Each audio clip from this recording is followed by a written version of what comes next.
Every year on May 5th, Americans throw massive parties, tacos, tequila, mariachi music. Cinco de Mayo is everywhere. But what if I told you most people have no idea what they're actually celebrating? Many think it's Mexican Independence Day. It's not. Others believe it's a centuries-old Mexican tradition.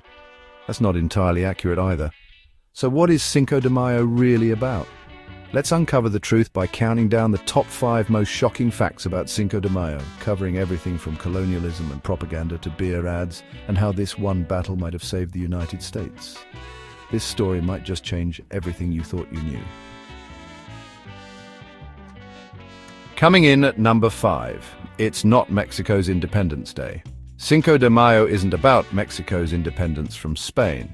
That's celebrated on September 16th, dating back to 1810, when Father Miguel Hidalgo rang the church bell and called for revolt.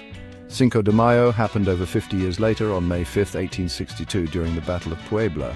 On one side, 4,500 Mexican soldiers, many of them indigenous fighters, poorly equipped, wearing sandals with outdated rifles and machetes. On the other side, 6,500 to 8,000 French troops, part of the most powerful military on earth at the time, sent by Napoleon III, who had plans to establish a French-controlled monarchy in Mexico and expand European influence across Latin America.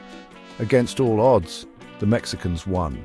They killed over 1,000 French soldiers while losing fewer than 100 of their own.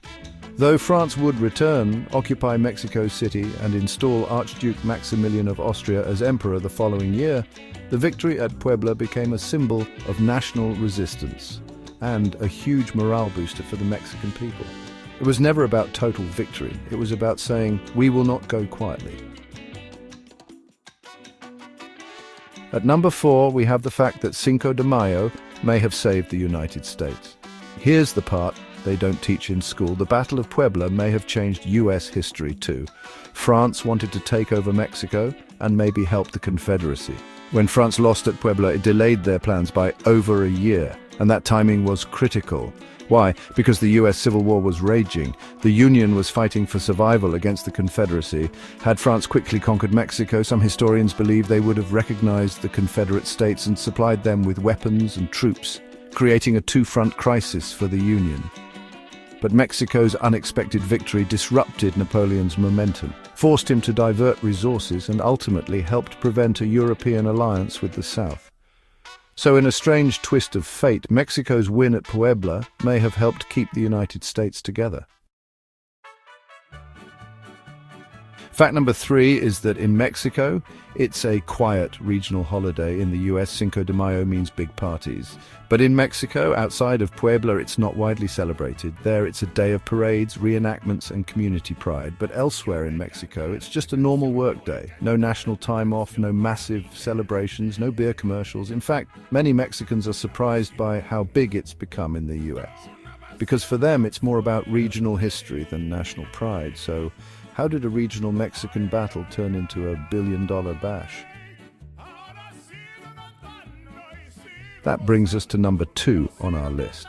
In the US, it was hijacked by beer companies. Beer brands saw an opportunity and jumped on it.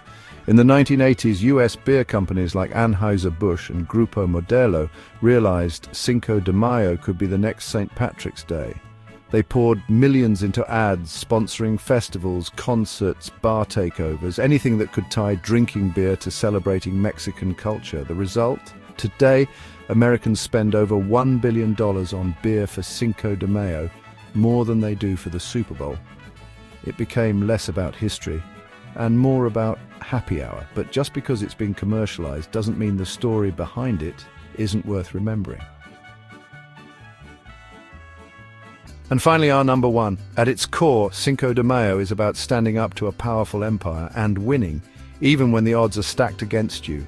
When you strip away the sombreros and drink specials, Cinco de Mayo is really about something much deeper. Resistance, pride, underdogs, refusing to surrender. Imagine standing on a battlefield, outnumbered, underfunded, with every reason to retreat and still winning. That's what Puebla represents. It's a reminder that even the most powerful empires can be stopped by courage, unity, and sheer will. So next time you're at a Cinco de Mayo party, remember, you're not just celebrating tacos and tequila. You're honoring a story of resistance, pride, and an underdog victory that changed two nations. If you want more stories where history, culture, and media collide, hit that subscribe button. And let us know, did you already know the real story behind Cinco de Mayo?